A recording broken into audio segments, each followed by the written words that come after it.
Keisha, and I'm back with another video. This video is going to be a little tough to get through, but I decided not to do it live. I want to just, take you through it and, upload it. When I upload it today will be it will be 4 years since we lost our brother Philando Castille, and that sticks with me because I remember exactly what I was doing when it happened. But most importantly, he did not have to die. He did everything correctly, and he should still be here. And it was because of a race soldier posing as a police officer that saw an easy way to discharge their firearm and take a life, and find a way to articulate it to make it a justified shooting, which it absolutely wasn't. I remember exactly what I was doing when I saw that video of his last breaths and his girlfriend in the vehicle, just speaking out for what just happened, document what happened. And I was in Hawaii at that time, and in Hawaii, you can't really have a firearm on you unless you're actively going to the range and back home, or you just purchased a firearm and come back home. But it was a big worry on my mind because I knew when I got back to the mainland, I was going to apply for a concealed carry permit as soon as I got back. The stance that I'm taking is to encourage people to become hard targets. Take your self-defense, your personal defense, seriously. And one of those things is obtaining a concealed carry license, or some people do open carry. It just depends on your state and your jurisdiction. I highly encourage you to research that.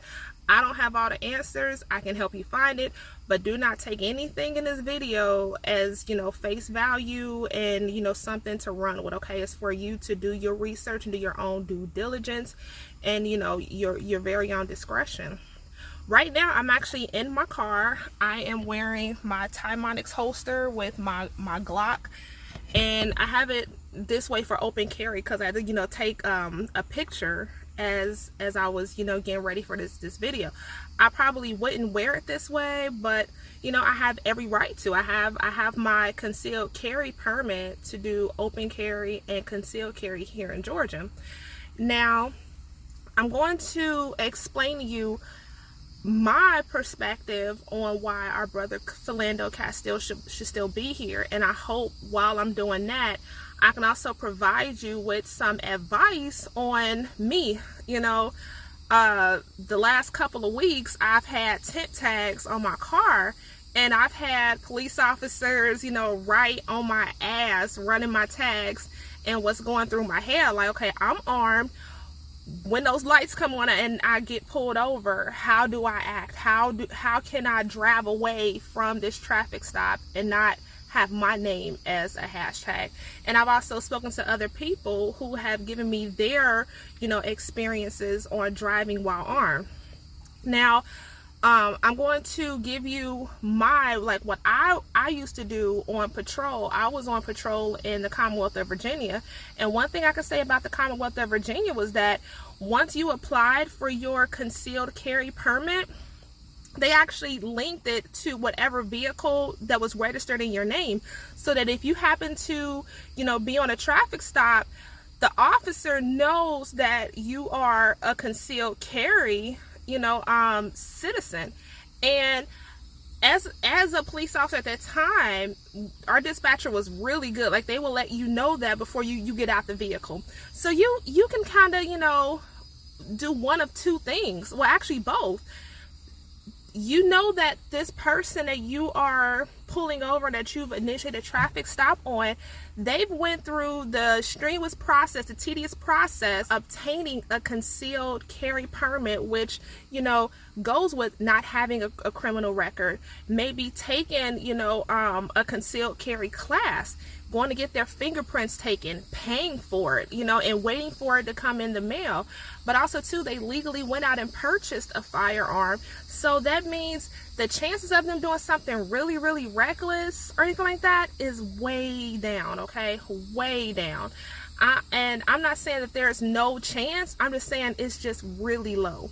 You can also do this other thing, which is you can kind of, adjust your mind to accept that, but you can still take a technical advantage. Majority of people are right-handed. So you may choose to approach on the passenger side, but you're gonna, know like, okay, there's a firearm, okay, and then you're gonna approach on the passenger side, because for me to actually draw my weapon and go all the way around, an officer can see that, and you still have like, a bunch of, tactical positions to, maintain your safety in case, the worst of the worst did happen.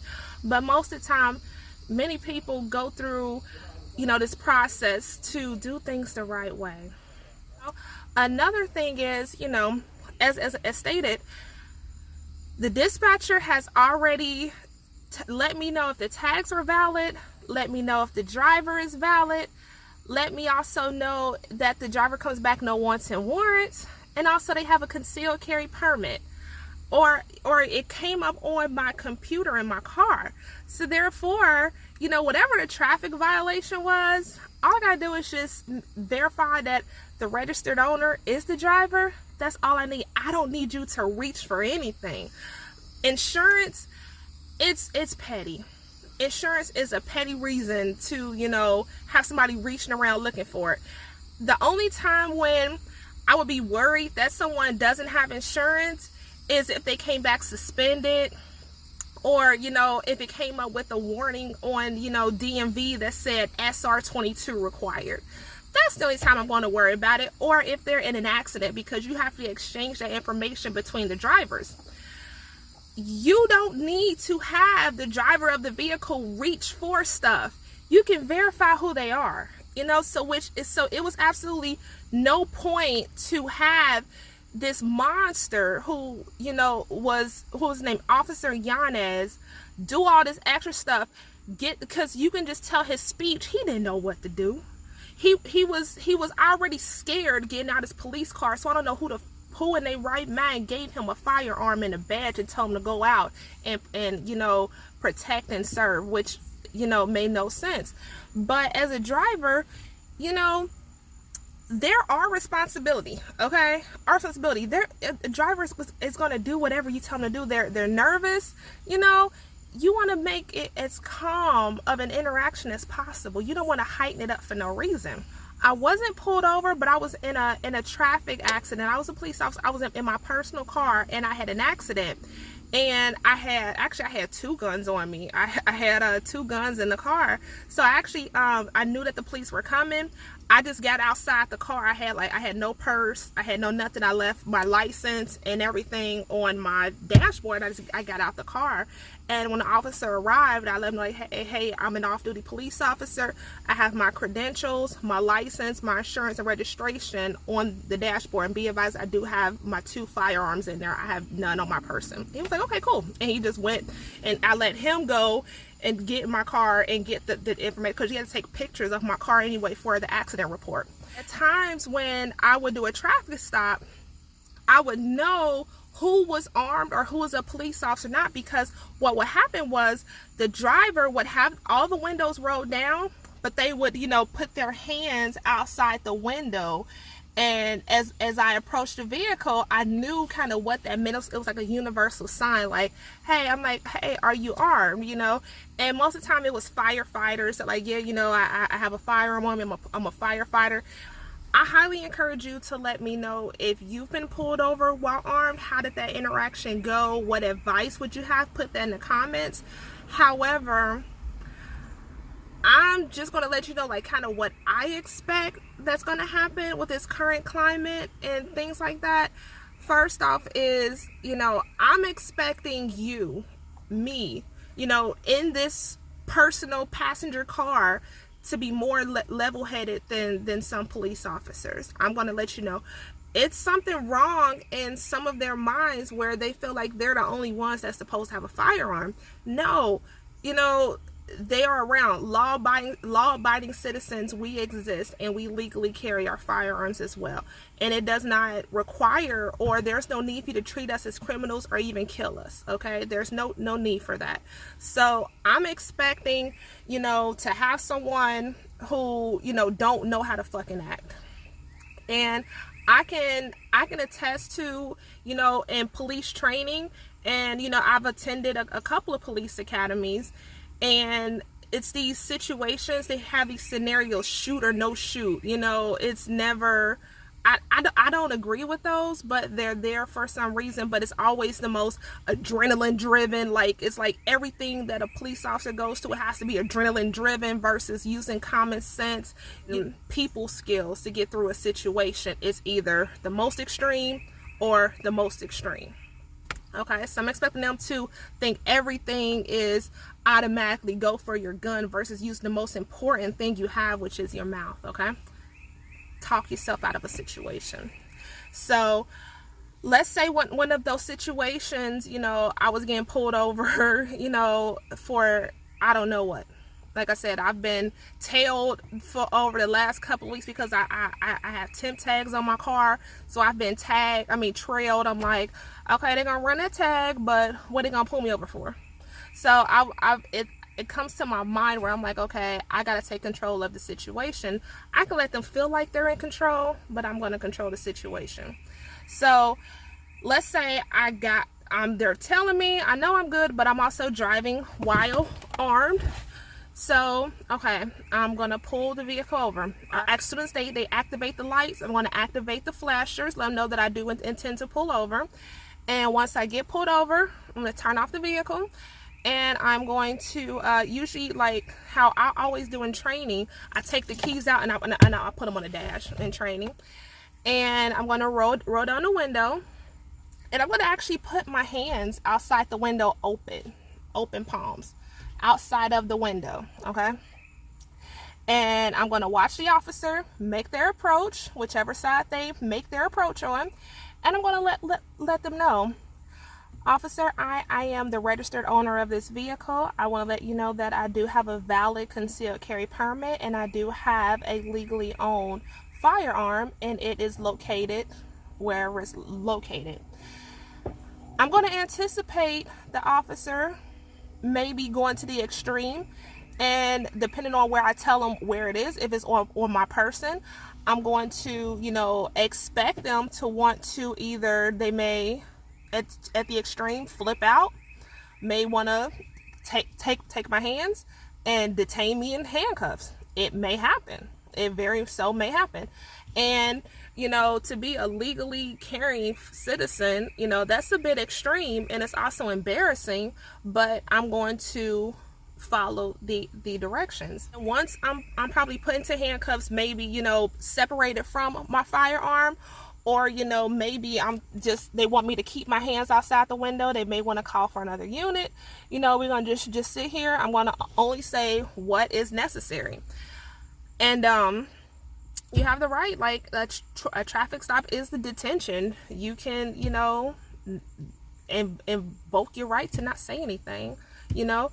I know that one thing the officers do that totally pissed me off is, do you know why I pulled you over? Like, okay, so you're gonna seize me to ask me 50 fucking questions like this is Jeopardy. But of course, you know, we're not gonna fuss. We're not gonna do any of that. You can just sit there and be quiet. It may come once another unit is hauling ass there, because I'm pretty sure that the officer may have some enthusiasm in their voice, have a firearm and driver's armed, and, you know, versus saying, I have a legally armed citizen who is armed, just requesting another unit, no emergency. So I'm expecting somebody to pull up super fucking fast, putting on Kevlar gloves and, you know, their super Oakleys on, acting a freaking fool, you know.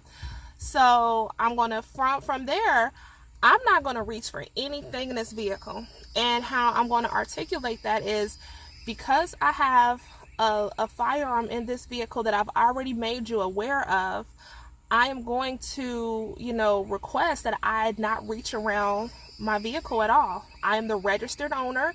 Here is my name, date of birth, address. It's all on the registration when you run the tag. And if you want my social, you know, because I know that some officers do like to run people for convicted criminal or something like that. But I'm like, if I have a legally owned firearm, they've already done that check on me when I got my fingerprints done, or, you know, anything like that. That's already been done. But, you know, some people like to do that. It's a traffic stop.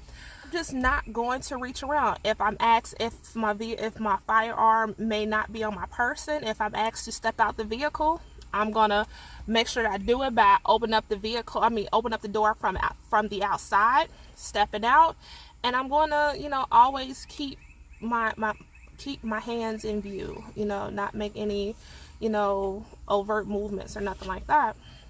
And then once I'm clear to return to my vehicle, they may even ask to go into my vehicle. I'm just saying the extremes, okay? They may even go into my vehicle, get my firearm, unload it. They may run the serial numbers on it. That may happen, okay? I'm just at a point where I know that training is not up to par. And I know that there are a lot of officers who do rogue stuff. And the thing of it is, I just don't want to end up like our brother. He did absolutely nothing wrong. He was following directions. If he's right-handed, his firearm is right here. Men carry a firearm, their wallet in their back right pocket. You know what I'm saying? And there's a big difference. I'm going to see if I can show you this while I'm sitting in the car, okay? So let's say I had this firearm in the small of my back. There's a big difference reaching from here to reaching from here. You see how that chicken wing changed? So small to back pocket. You know what I'm saying? That's just a little bit of common sense, but also, some training as well that teaches you what to look for, Also, pay attention to what your state or your local jurisdiction, requires for you to travel with a firearm in your vehicle, and sometimes when I would do a traffic stop, and those who did not have a concealed carry permit, they would have like the firearm up in this cabin area, and maybe the ammunition is in the trunk. So what they'll do is, once they're getting pulled over, they'll like have a cleared weapon and they'll put it on the dashboard so that the officer can see that it's empty as they're approaching. Now, at the times that has happened, I would, depending on, how many people are in the car, things like that, I would just request another unit non-emergency because, hey, the driver, has a firearm on the dashboard. But for them to let me know that it's right there, okay, you can just adjust your personality. Like, one thing that officers have to realize, and that they're not the only ones with firearms. Legally, there are legally armed citizens. Yes, there are some people who should not have firearms, and some of the race soldiers that are on the police departments are some. But they're legally armed citizens. Not everyone is a criminal. Not everyone is out to take your life. And I know that this is, what people are like, well, my trust issues and all this other stuff. Yeah, that's just not it. So to recap really quick before I move on to something else, let's say I'm getting pulled over at this moment. I am going to, hit the flashers, go ahead and pull over, roll all my windows down. I do have my registration and insurance up here in the visor. However, I'm not going to reach around the car because, I'm going to expect the person that's getting out of that vehicle as a race soldier that's looking for any excuse to take my life. So I'm going to do whatever I need to do to drive away from the situation. So I'm going to immediately put my hands out of the window. Like I said, this is just a tough video to make. I may be rambling, but I want to eliminate your fear and help you to eliminate any discouragement you may have as far as, having a firearm. While armed, I want to get rid of any fears. And I wish this was a time and place where we didn't have to have conversations like this. You go to driving improvement or driver's ed, no one teaches you how to respond on a traffic stop. So many people, this is their first time getting pulled over. Maybe, our children, younger people are to go through these scenarios, to get ourselves in that mindset on how to react. As I was saying, with being on a traffic stop or with having interactions with the police, I want to, be in control. I want to be in control of inviting them into my presence. I want to be in control of my emotions. I want to be in control of, you know, how I respond to their actions. And a few of the red flags that kind of, you know, make me uneasy when it comes to the race soldiers who pose as police officers is one would be, as I was stating, you know, when a backup officer comes and the situation is calm, but then this backup officer comes, it kind of excites everything, you know, I pay attention to that. So you see somebody like skirt pull up and they got the Oakleys on and it's like, oh, dark 30 at night, and they putting on Kevlar gloves and stuff, and it's like, okay, they're looking for any reason to, you know, be extra. Another one is when you see race soldiers posing as police officers and they're like super military geared up, but you can't tell if they're patrolling a neighborhood here in America or standing post overseas. You know, it's like if you see them with all this external crap on and, you know, stuff like that, I think twice about them. Also, when you see certain tattoos, one thing that I'm seeing often, and it really irks my nerve, and it puts me on high alert, is when I see these Punisher tattoos or these Punisher patches on police uniforms and stuff. There was a police department, I believe in Kentucky, that got some backlash for putting the Punisher on their patrol cars, you know, so I want you to be aware of that as well. The overly buff, like steroided up officers, those, from experience working around them, their diet consists of energy drinks, all types of stimulants, maybe some chewing tobacco, and it's unnecessary. It's really unnecessary. These are the types that are looking for that next adrenaline rush, so they like to take things to, you know, that next level, which is totally unnecessary. Or those who would, you know, who have vices. You know, I've seen officers on traffic stops, you know, smoking cigarettes and stuff. I'm like, wow, you can't control your nicotine, you know, until you get a break or something. They're just sitting there smoking. Or, you know, I've been at calls where it's some kind of dispute going on, and one of the officers will step out in front of people's house smoking a cigarette. I'm like, wow, really? You know? Or you'll walk past a police car when you're at the shopping center or a restaurant and see a pop bottle full of cigarette butts. It's just the worst. It's totally the worst. That's all that comes to mind at the moment, but I just kind of want to bring attention to this. Our brother Philando Castille, he should not have lost his life. He should still be here, and I don't want you to let that situation discourage you from, you know, legally arming yourself and taking your defenses with you everywhere where you go, which includes, you know, driving while armed. I highly encourage you to go and look up the laws for your area. You know, you may need a permit to carry. You may need to do a few more things, you know, to make it right. Some places may not allow it at all. You know, you just have to know what you're able to do, what you have to do, you know, and overall stay safe, okay? Yeah, this is a tough video. I just want to say rest in power to our brother Alton Sterling, who lost his life on July 5th, 2016, and also our brother Philando Castille, who was taken away from us July 6th of 2016. So let me know if you have any experiences that you want to share, and I will see you on the next video. Thank you so much for watching.